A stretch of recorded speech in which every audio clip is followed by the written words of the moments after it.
So good. Ramaben, let's begin. So this conversation is supposed to be about applied spirituality. Yes. So why don't you tell us what is spirituality and what is applied spirituality? Om Shanti. Spirituality, to my understanding and experience, is the way I apply this knowledge to become a better version of myself. How we apply all these spiritual truths and concepts in our thinking, in our choices, so that we become the better or best version of the self. And the application part is applied spirituality, is understanding these concepts of soul consciousness, who am I, and the deeper, subtler aspects related to it, in shifting our perspective from a limited body conscious outlook to a more universal, more accepting, more inclusive outlook. So application begins from everything we do in our consciousness, the way we look at things, the way we perceive, and the way we decode or decipher the situations and respond to it. Wonderful. So what you just shared is it all starts with awareness. Yes. Who I think I am decides how I look at the world. So my awareness determines my attitude, and my attitude determines what I see. How I see determines what I see. So my attitude determines my drishti. So Yes. from smriti comes vritti. Awareness creates my attitude, and my attitude decides what I see. That is, how I see decides what I see. You agree with that? And what I see decides what I do. My kriti, my drishti decides my kriti. And how I act determines the world around me, my srishti. So it starts with smriti, then vritti, then drishti, then kriti, then srishti. And what I see around me is what I keep remembering. Smriti comes from the word smara. Smara means to remember, to repeat. So my srishti determines my smriti. So what I understood is if we want to change the world around us, whatever the world around me, then I should start by changing my smriti, who I think I am, because that is what determines the srishti or the world around me. So when I start thinking about myself as body, what happens? And when I switch that awareness and start thinking that I am a soul, then what happens? That is what we will explore in a little more detail today. Is that okay? Yeah.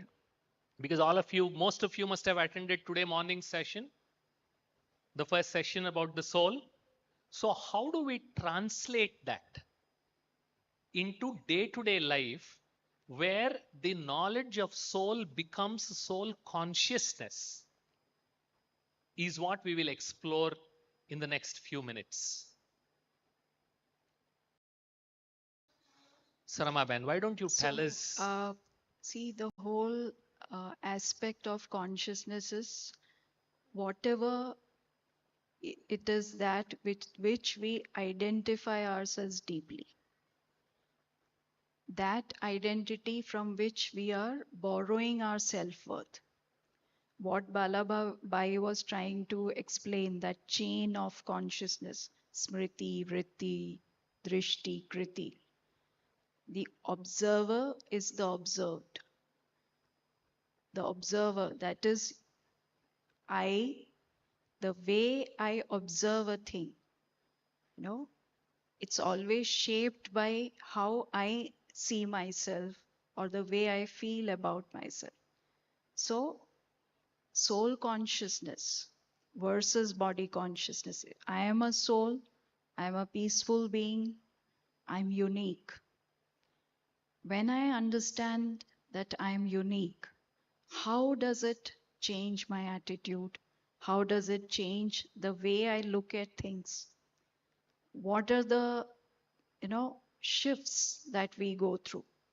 There are a lot of aspects that almost stop existing. Like, for example, comparison. If I am unique, would I ever compare myself with anyone? No. And if you are also unique, then would I compare you with anyone? No. So, this whole self talk we have, or the talk we have with others, based on comparison, based on I should be like this, or you should be like her, you should be like him, all this would change, right? So, understand this, you are unique, how it sets you free from so many things, how it shapes your uh, the way you perceive the world, how it shapes your choices. So it ends self criticism and judgment, it ends judgment for others, it redefines your goals for yourself.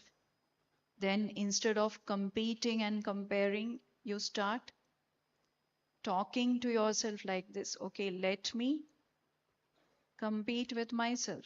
If I am unique, if the role I am playing, it's shaped only for me, then let me see what best could I bring in to this role to make it unique and very special.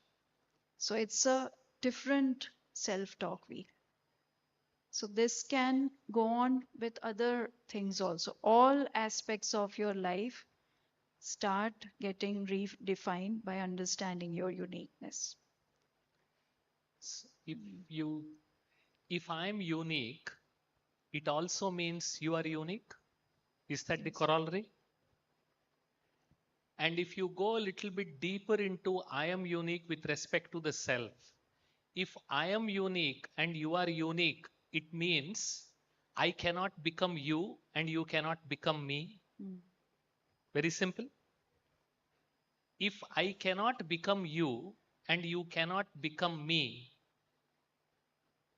there's no point in me trying to make you like me and me trying to become like you. If you reflect, almost all the sorrow that we experience, especially in relationships, is to make someone else like me or me trying to become like somebody else, which is fundamentally not possible if you understand this simple principle of soul consciousness that you are unique and I am unique. We are about 400 plus in the hall. Is there anyone else like you?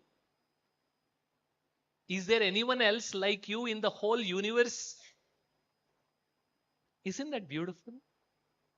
No one else exists who's like me. That means I'm special, Vishesh.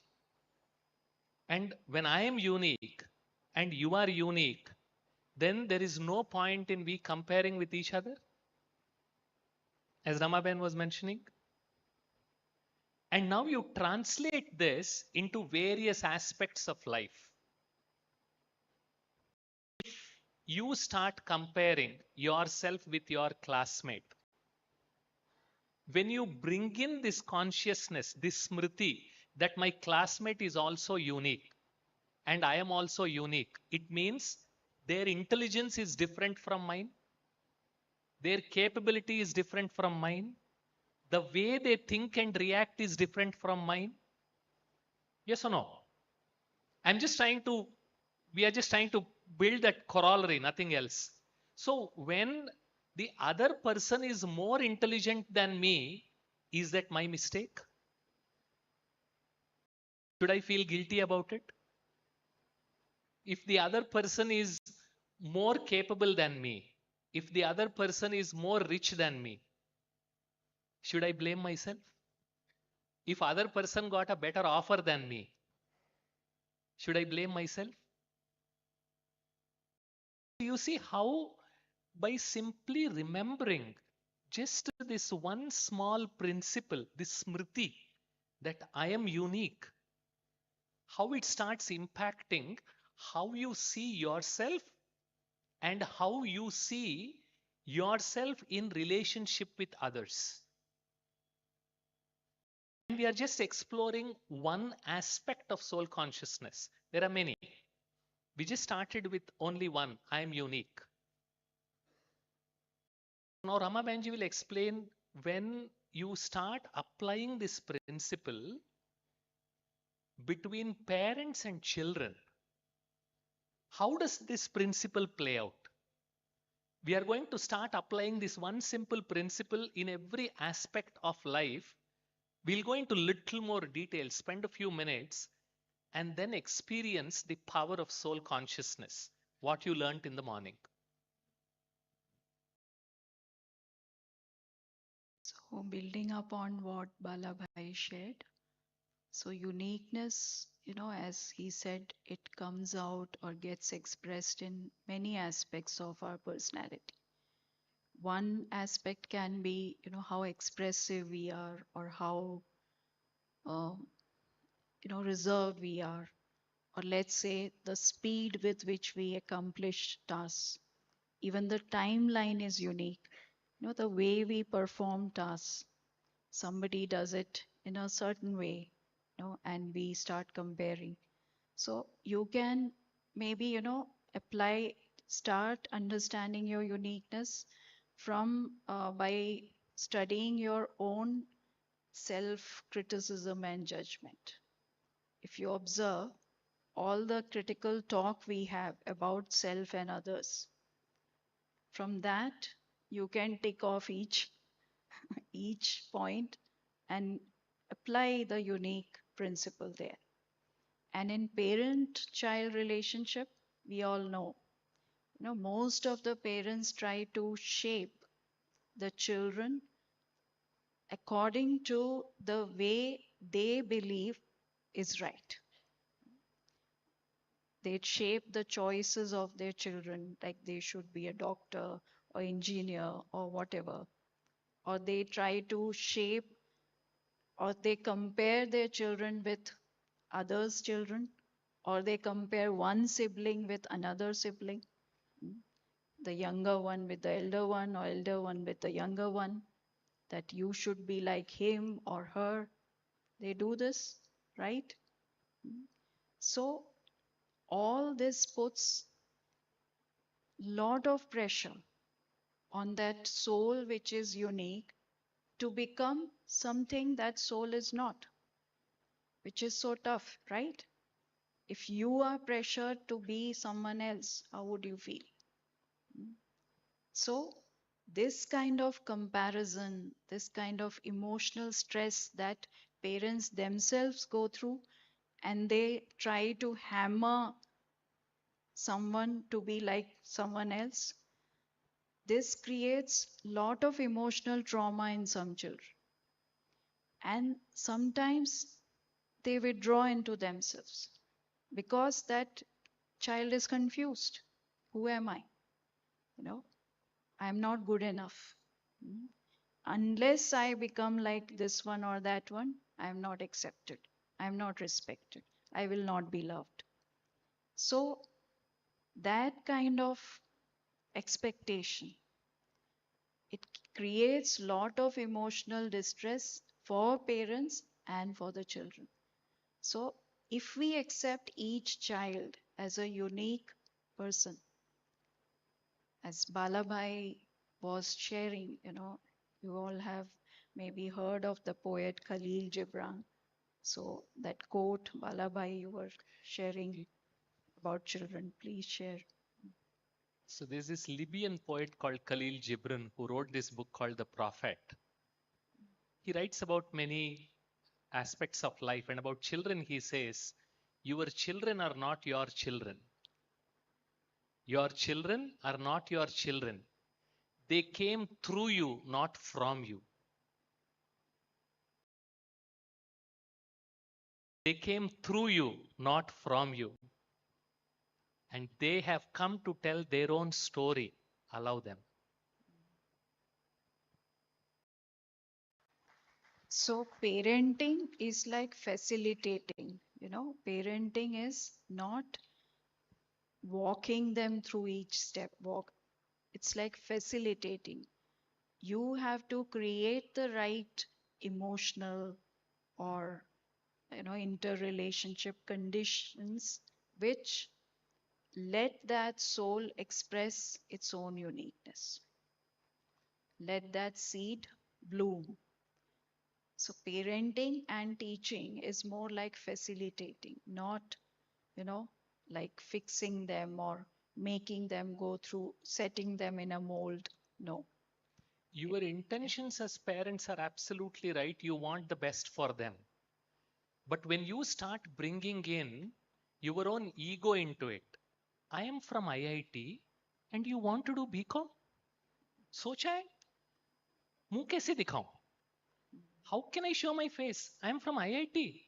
At least to do engineering from a local private college.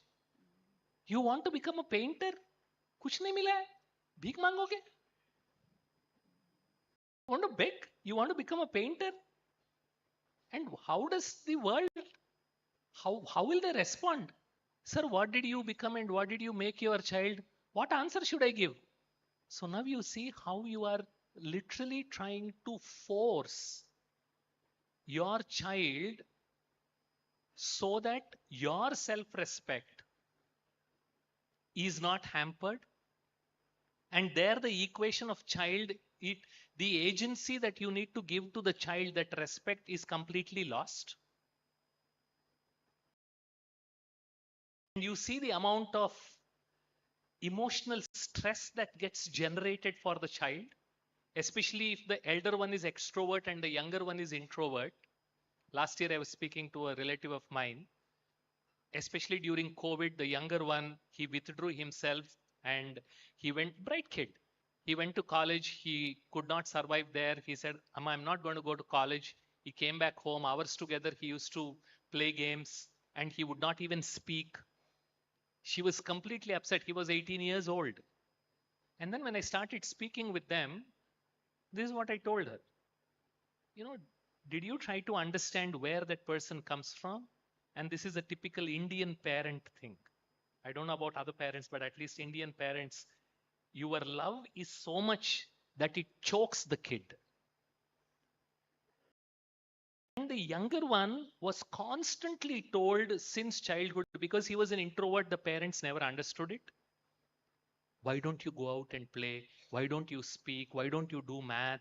Why don't you be more active like your brother? And this went on for 16 long years. And now when the kid withdrew and he doesn't want to speak, the mother and father, they got so upset, they are completely lost because they constantly violated this simple principle of uniqueness.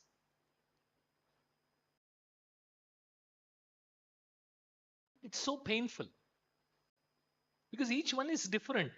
Are you acknowledging that difference and then gently allowing them to make the decision that they want to make? They say, "Tu bhi rani, main bhi rani, to kaun bharega pani?"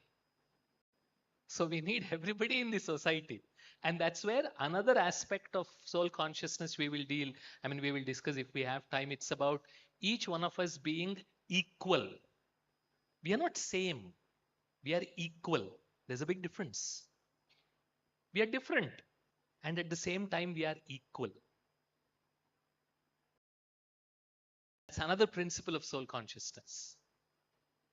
And if you consider this uniqueness itself, if you take it to the workplace, if you are a manager and there is one team member, whatever you present, the team member will tell you why this will not work.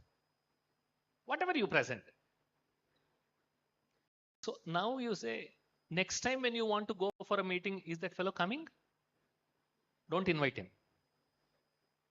Because this, whatever I say, he says how it will not work. At least acknowledge I'm a boss, I am manager, I'm presenting something. Now this is when you don't acknowledge that soul's uniqueness. But if you integrate this point that that soul is unique and that is how they approach things, then you will not fight. You will say, okay, there might be a point. Let me accept, I need not agree. Two different things. Accepting means respecting your opinion. Agreement comes later. So when I start looking at each of my team members that as they are unique, then I will allow them to speak. I may not agree, but at least I will allow them. I will not stop them. And see that kind of a team where the manager is willing to listen to you. And such a huge thing in today's world. And where we talk a lot about psychological safety in teams. Google did this experiment a few years ago where they asked this simple question, which team is most effective and efficient team? Most effective team. Who are the high performance teams and what are their qualities? If you search on the net, not now, if you search on the net NY Times and then Project Aristotle, you'll get a very beautiful article. And one of the first qualities that they came up with is those teams in which the team members feel psychologically safe are the ones that thrive because you are allowed to be yourself. Please make a note and reflect because that is what we ask for in every relationship. Can I be myself? Can I get that space? Yes or no? Can I be myself? And that relationship and that kind of professional environment where I am allowed to be myself without any fear of negative repercussions, when you have that kind of a boss, when you become that kind of a leader, see the difference it makes for the good ideas. No idea is brushed aside. Every idea will bubble up because everyone feels safe to speak up. Whether that idea works or not is something different, but at least you're allowed to speak. Ask yourself how many times in your life, how many times, whether at home or even in office, where you wanted to say something and then you said, Nahi, abhi nahi. Have you been there? Yes.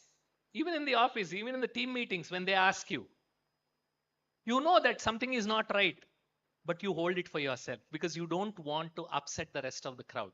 But in that team, if everybody is unique and everybody acknowledges this, then you don't have to hide and see the kind of world that gets created. Now, that is the power of just this one single principle of I am unique. We would encourage you to just write that word, I am unique, that phrase, and keep reflecting while you're here.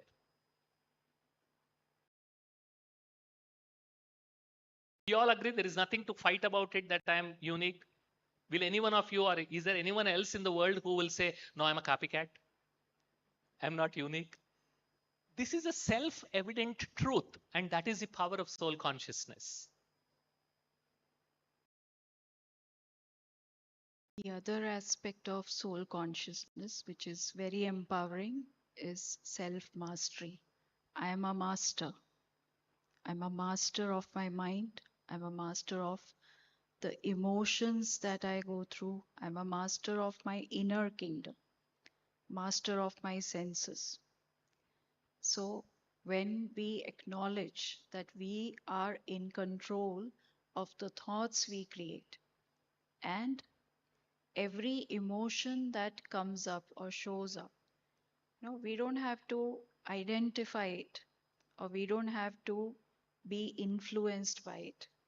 We may be influenced temporarily, but once you acknowledge this self sovereignty, I am this peaceful being, I am this pure being, I am this joyful being.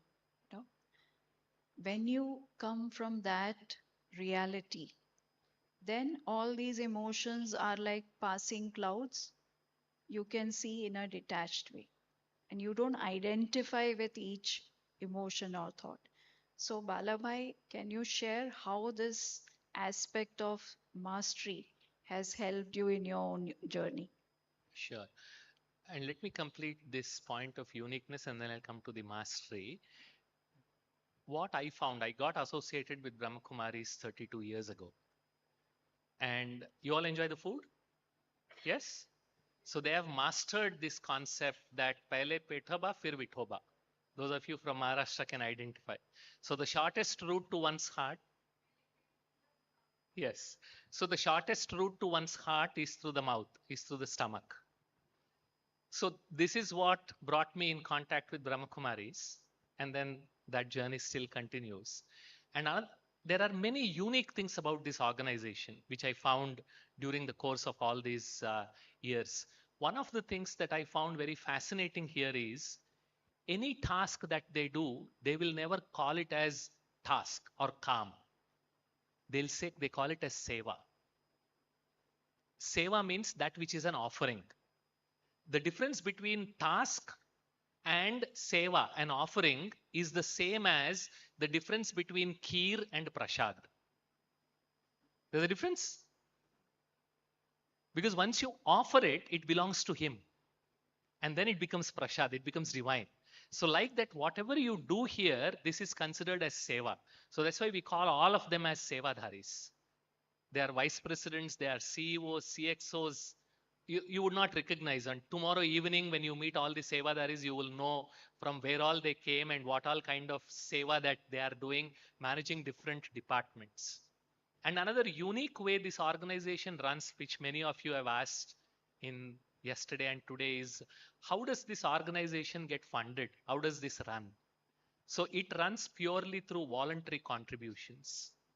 That you first, the one of the founding principles of the founding father Prajapita Brahma, what he laid down was you first help the soul to become a better version of themselves. उनकी पहले आप सेवा करो. And if they like that seva, then they will contribute out of their own will and out of their own desire. And that principle has been running and helping expand this institution all these 80 plus years in the since the 1936 that this organization started way back in Pakistan Sindh. And to this day, that is how this runs. That is why you will not have any Brahmakumaris programs where some of you might have inquired before coming here, पैसा कितना देना पड़ता है? 3 दिन हम रहते हैं, ये सब आप दे रहे हो, so how much do we pay so that I can decide? Then you might have been told, no, we don't charge any money, which we don't. Because fees means money minus blessings. That's why when you go to a hotel, when that fellow asks you, do you want one more idli or dosa? You know this fellow is trying to increase the bill. Because there is no love behind it. But when your mom asks you one more idli or dosa, or when you go to your relative's place, out of love they will offer you. Or here when you see the smiling mothers and sisters and brothers, aur ek khana hai, aur ek le lo, aur ek le lo. You won't feel because the bill won't run. Because here it is love. So that contribution, fees is money minus blessings. Contribution is money plus blessings. When your heart is filled and then you say, this is what I would like to contribute, then that is the kind of money that runs this organization. So whatever you feel like contributing, you can do that. So there is no charge. And if you feel I had good fun, sabhi dete hain, to mujhe kyun dena hai, that's fine too. Right? Because it depends on what your approach is. So that's why we talk about contributions and not any fees here. And because every act that is done here becomes an offering, the equation becomes between me and him, not between me and you. You are incidental in the process. That's where that love comes in. Because whatever I am doing to you, you are a proxy, because in turn I am doing it for him. And that is where that kind of beauty and that kind of being surrendered, that comes in. You know, that passion, that love. Because when I'm doing it to you, I'm not doing it to you.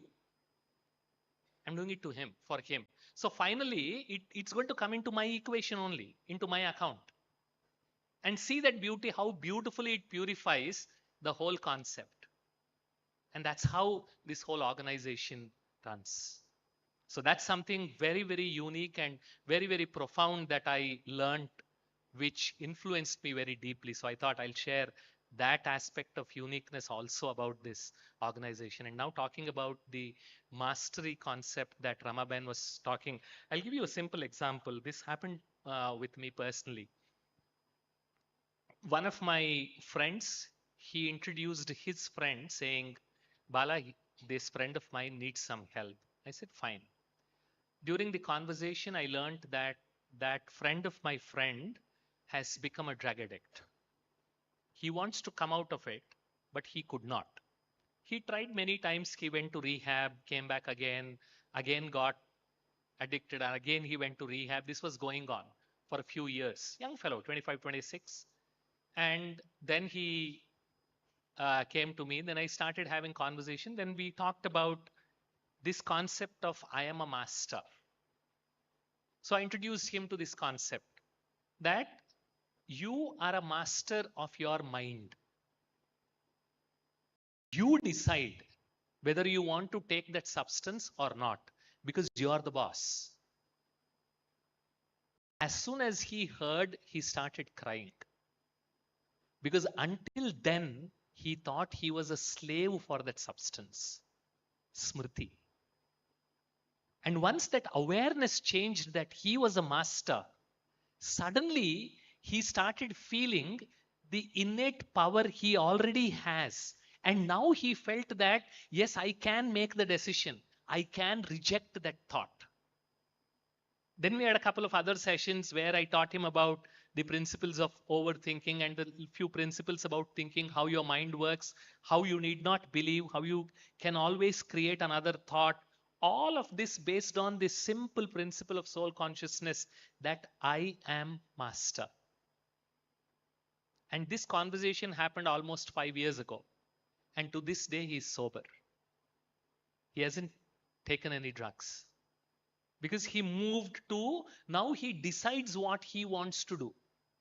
The substance doesn't decide.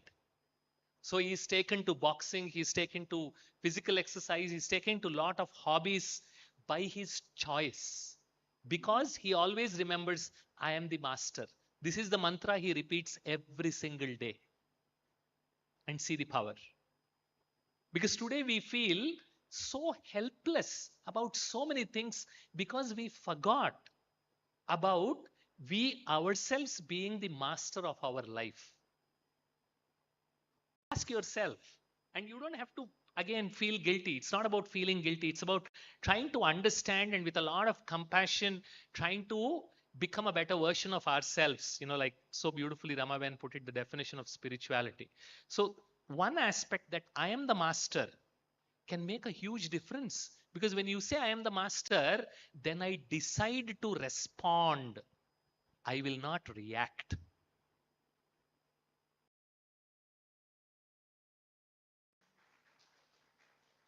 You say something, I will decide whether I am going to agree with it or not because I am the master.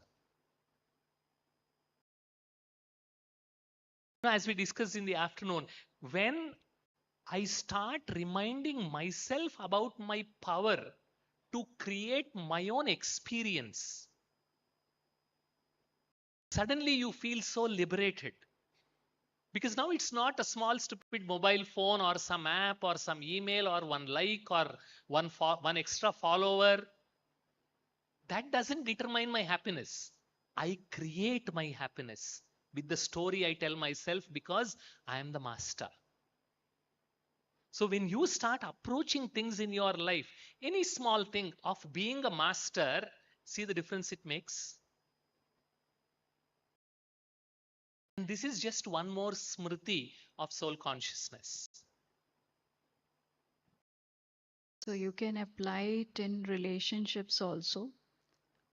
See, in relationships, most of us, how it is going on right now is two souls are not relating to each other as souls. We relate to each other.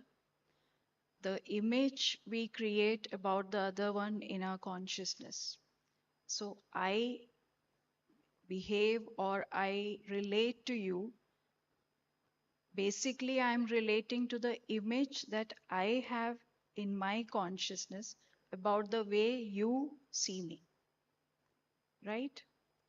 So, all this aspect of uniqueness and mastery, when you apply it to your own inner self talk, वो ऐसा देखते हैं, वो मुझे ऐसा treat करते हैं, फिर हम उसके प्रति रिएक्ट करते हैं. तो जब हम इस प्रिंसिपल को अप्लाई करते हैं, first you set yourself free from the wrong beliefs or influence that your environment or your own opinion or other people's opinion or their words that have on you. As Balabai said, you are the master of the experience you create. So if you want to create an experience of self respect, you can do it, right? We can choose not to be under the influence of what we hear about us, right? Or what we talk, the kind of thoughts that our mind keeps spinning or churning inside. Do you have a choice there? है आपके पास choice? जो आपका मन आपके लिए कहता है या दूसरे जो कहते हैं, वो आप हो या नहीं हो, ये डिसाइड करने का है, चॉइस है या नहीं है. So you can decide who you are. So everything comes back to that first realization, who am I? If you are a beautiful, magnificent being of peace, joy, love, you are. Why? Because we are God's children. We are created that way. This is what each of us wants in our life to experience. So you can apply this principle of mastery in, you know, choosing the right kind of conversation you have with yourself and not to be under the influence of the environment or what other souls do, behave, or talk, because they are coming from their journey, from what they are going through. So you don't have to identify with that. Okay? So this you can apply in many aspects. Your own negative thoughts, your own negative feelings. You can choose not to identify. They are just passing thoughts and feelings. Because you are that being of unconditional love, peace, positivity. Okay? Can a beggar make another beggar rich? या एक भिखारी दूसरे भिखारी को शाहूकार बना सकता है? Yes or no? Clear? Agreed? So, when I want love from you and you want love from me, what happens? The whole relationship breaks apart, correct? And that's what we are seeing in today's world. I want love from you, you want love from me, because I want you to complete me. All the romanticized versions, she completes me, he completes me. And that completion after a year or two becomes incomplete because nothing is getting filled, everything is getting emptied. Because whatever I want him to give or her to give, I'm not at all getting. Now you see how we create our own sorrow by forgetting this smriti that I am the master. So when you are the master, you start giving. And when you start giving, the relationship will blossom or it will dry up. What happens? And anyway, you can't control. Remember the morning's conversation. You can't make them love you on demand, can you? Can you make anyone love you on demand? I am feeling like being loved now. Love me. होता है? Because then that is dependency. But when I am the master, then I start relating with you as an equal, Not somebody more than me, not somebody less than me, because you are unique and I'm unique. So this concept of being equal and being master is a immediate corollary of me being unique and you being unique. I want to ask, we have 4 more minutes as per the agenda timing. Can we spend a few more minutes discussing one more aspect, or we stop here? Okay, thank you. Uh, so we received a few questions here. Yeah. One question was about God, which will get answered in tomorrow morning session from 7 to 8. We encourage you to attend the Raj Yoga course, because there are very beautiful insights like this you will get to hear, which are life transforming.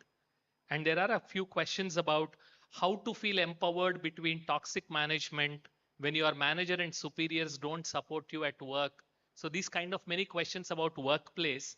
When you start applying, well, I have to acknowledge these questions were given before we discussed these concepts. So now whoever has written this question and others who gave your questions, you must be seeing when you start passing them through these filters of I am unique, I am master, I am equal, and I am capable of creating my own experience, most of these questions disappear. Yes or no? Suddenly you start feeling more powerful and empowered, because now instead of thinking that you are a victim of circumstance, you become a victor of your own experience. So there are a few questions about trust issues. How do we keep going on when other people don't trust you? So again, it's about you, not the other people. They are coming from their experience of trust or mistrust. But what you choose to do is your choice.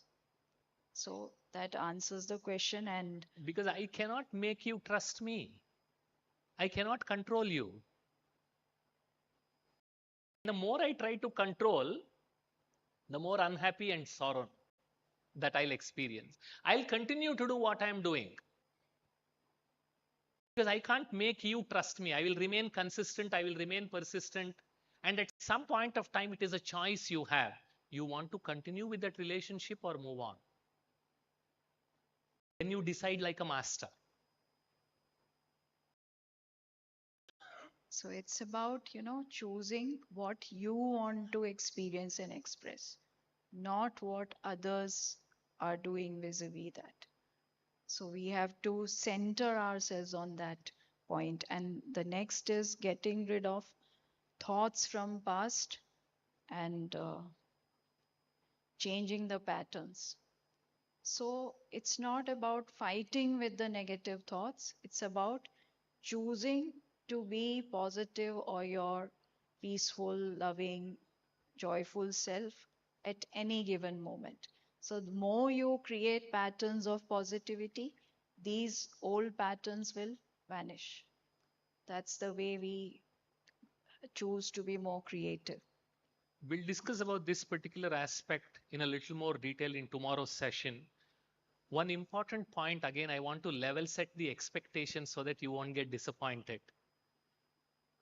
All these things that we are talking about, they take time. It's not an event, it's not a flip of a switch, it's a process. And you need to be investing your time and energy every single day. That's why metaphorically many a times we say, Bala, when we are on top of the mountain, it's fantastic. Like when we do these retreats on Mount Abu. But as soon as we come down the mountain, even metaphorically and physically, when we get into the rest of the valley, whatever we learned, we forget. Yes, you will. That is why I encourage you to make a note in your notebook, so that you will keep reminding yourself, you keep reviewing it. And that is how you will respect yourself, the time you gave.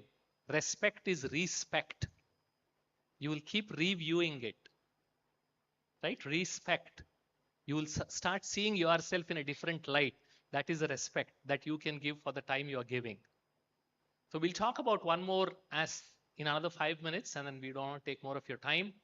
Is I am eternal? Because some of the questions that were asked about the fear of death. So this is another very important aspect of soul consciousness. If you believe that you are a soul, then soul is neither born nor will it die ever. It's eternal. And those of us who are born and brought up in India, in the Indian culture, whether you agree with it or not, this is something that we have known since childhood. Yes? So when you start experiencing it, not just at the level of the thought or the knowledge, but when you start experiencing it, this fear will be removed. But again, it takes a lot of practice. So I am eternal is such a powerful concept where it also incorporates a lot of questions that we got about karma. The simple thing about karma is it is not retributive. That means you made something wrong, that is why you are going through this loss. That is how generally we talk about karma. No. That's a very disempowering way of talking about karma. The empowering way about talking about karma, which I learned here after coming to Brahma Kumaris, you might want to make a note and reflect. It's very powerful. Where in one of the sessions I heard, you will never face a situation that you cannot overcome. And that is the Ishwariya law. You will never face a situation that you cannot overcome.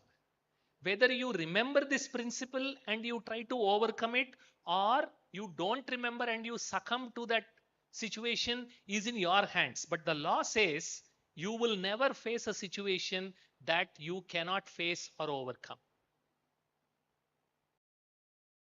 There may be a few battles you will lose, but you will definitely win the war if you persist.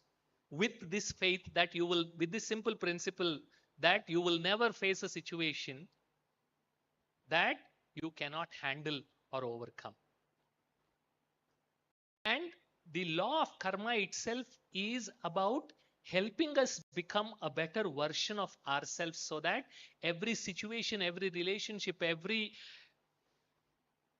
trials and tribulations that come in front of us, they are helping you become a better version of yourself, because whatever you do will get added and you can always become a better version of yourself. That's why when you see these prodigies, 3 years old, 4 years old, even now, it just didn't come out just like that, because this is all about the investment that they did in their previous life when you believe that you are eternal. So whatever good you are doing for yourself, it will never go waste. That means you are doing it for yourself. That's why whenever we talk about something nowadays, we ask, right?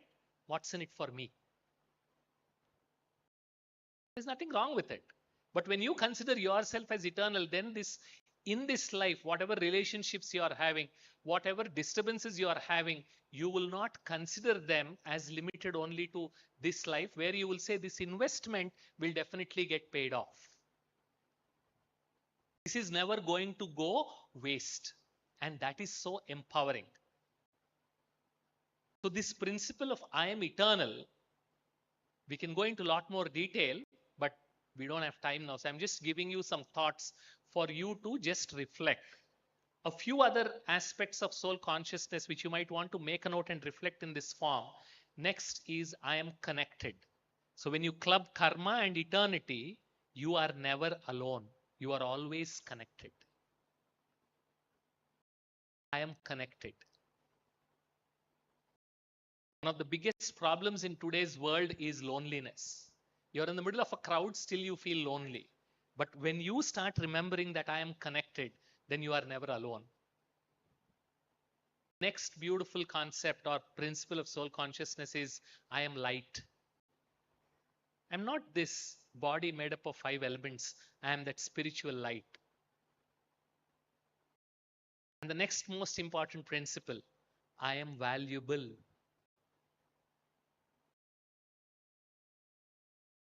Whether I recognize it or not, whether the world recognizes it or not, That's a different question altogether. But inherently, I am valuable. When I start considering myself as valuable, when I change the way I look at things, the things I look at change. When I change the way I look at things, the things I look at change. When I start seeing myself as this body limited to this life and only looking at myself from the perspective of the external achievements, then my appreciation of myself is very limited because I'm constantly comparing. But when I start changing the way I look at myself, that I am valuable, then I will start finding all those beautiful things that were already hidden in me. But it all starts with that smriti that I am valuable. So, how many do we have now?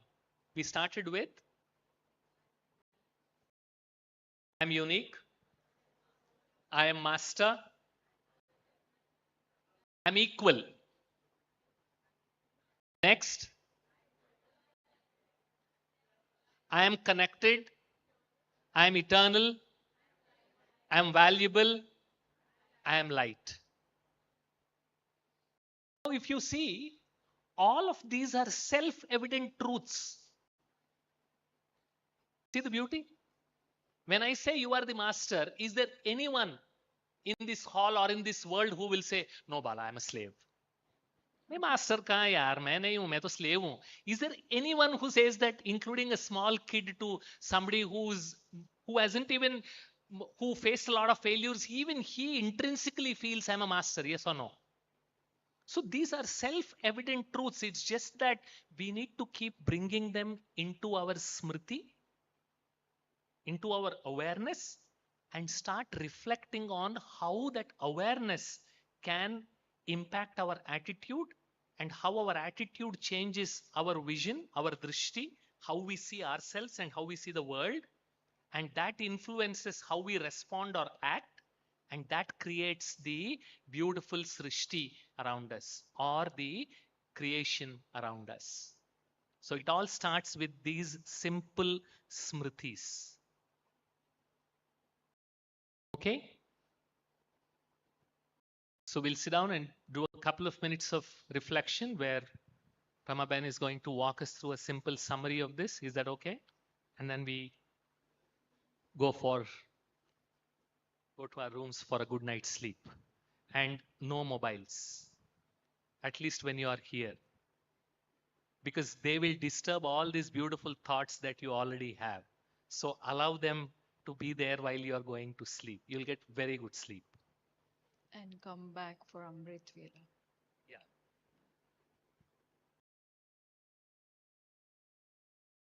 So sit back, relaxed, and gently focus inwards.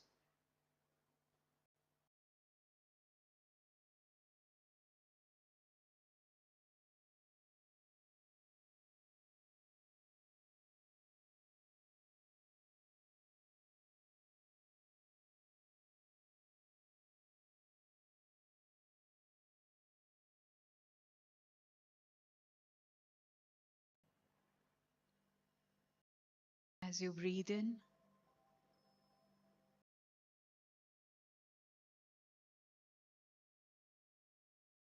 relax your body, all the nerves, muscles, and focus your attention gently at the center of the forehead.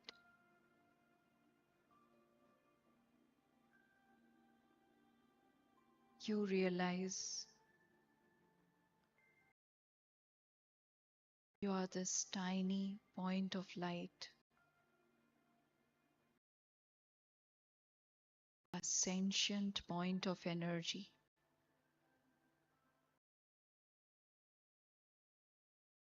a soul,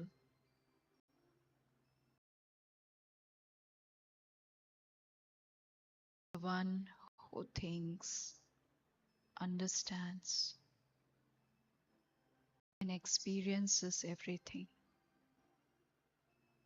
Not this physical body. You are a spiritual being point of light.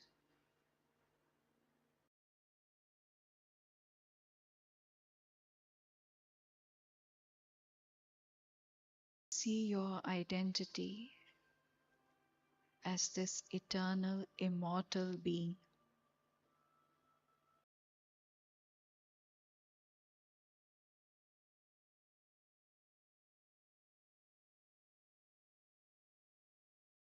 I am this being of light,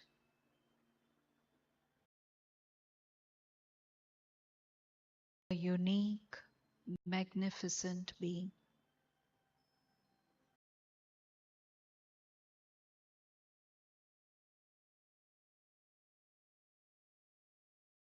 There is no one like me.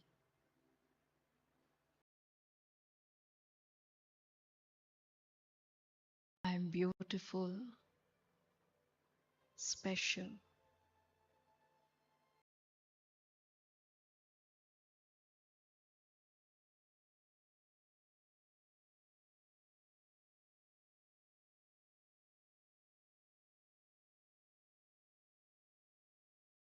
My role in this world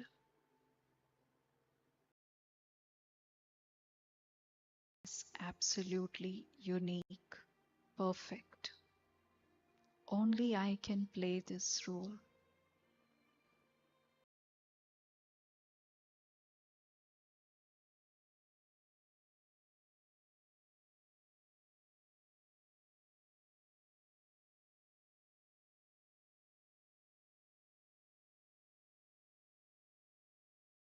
See your own beauty, your uniqueness, your special place in this matrix of life. Only you can fit in that.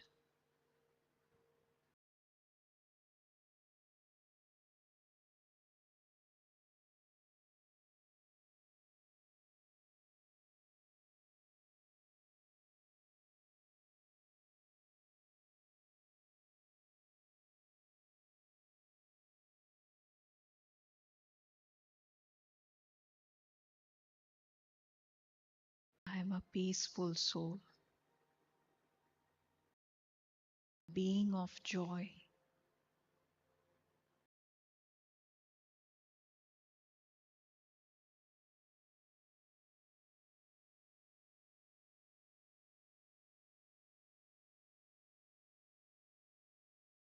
I radiate immense love and peace.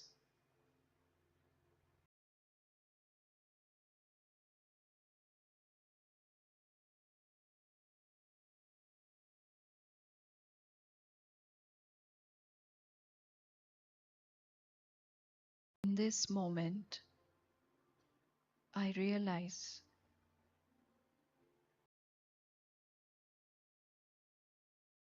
I can be in this state of peace at any given moment for as long as I want, because I am the master of my mind.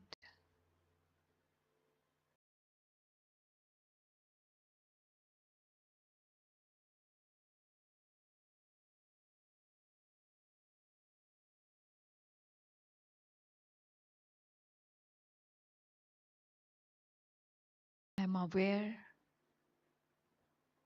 of the thoughts that come and go.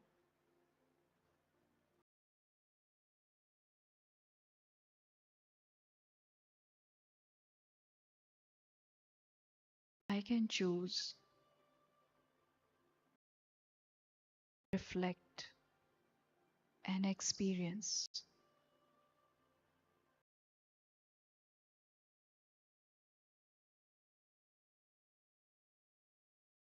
whatever positive feeling or experience I want to create.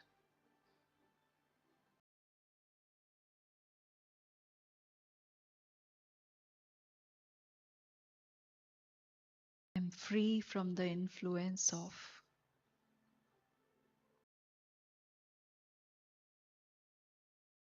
negative thoughts, uncontrolled thoughts,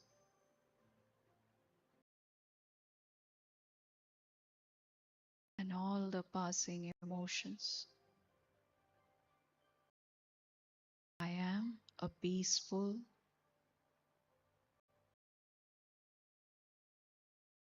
joyful, blissful soul.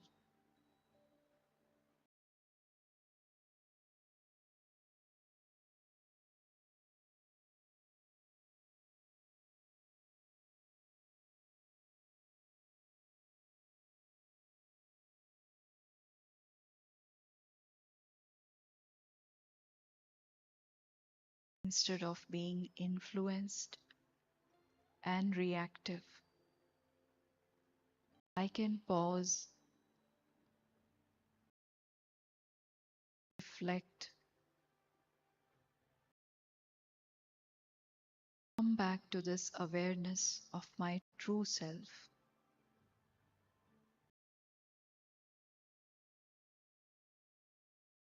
and I can respond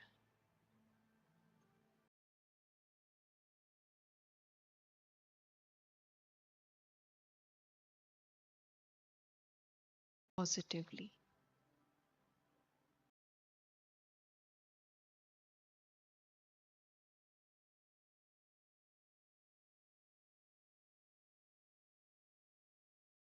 I am an eternal, immortal being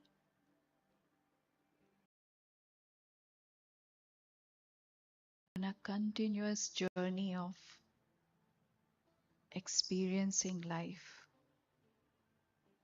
learning, and creating beautiful memories, experiences. This body is perishable, it's just a vehicle I am using to play my role. I am eternal.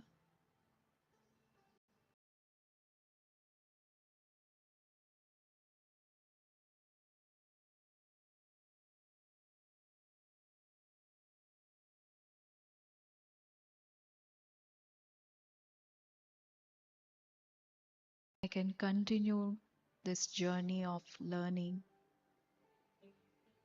improving,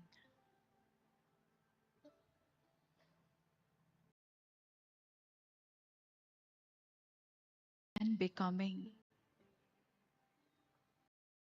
a better version of myself every day in this life and in the next life.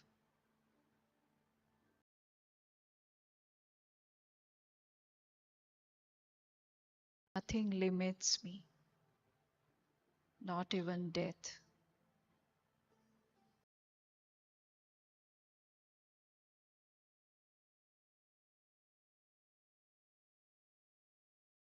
Every day, every moment is an opportunity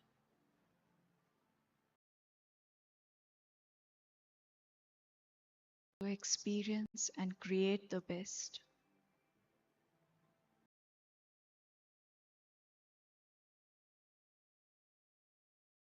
I move on with grace and gratitude.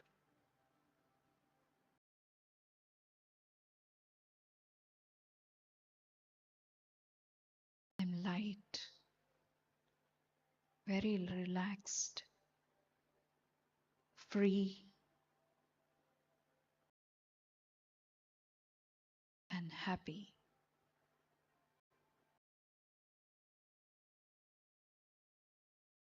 A being of light.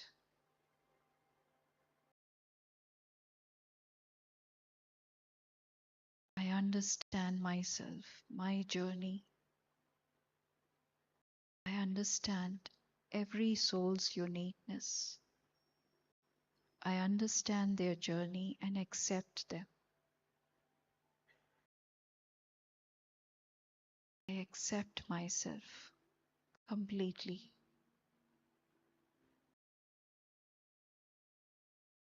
I'm free from conflict, from all pressures and expectations. I'm light.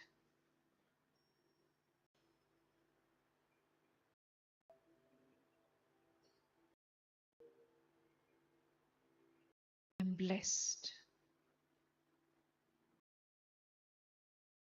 Om Shanti.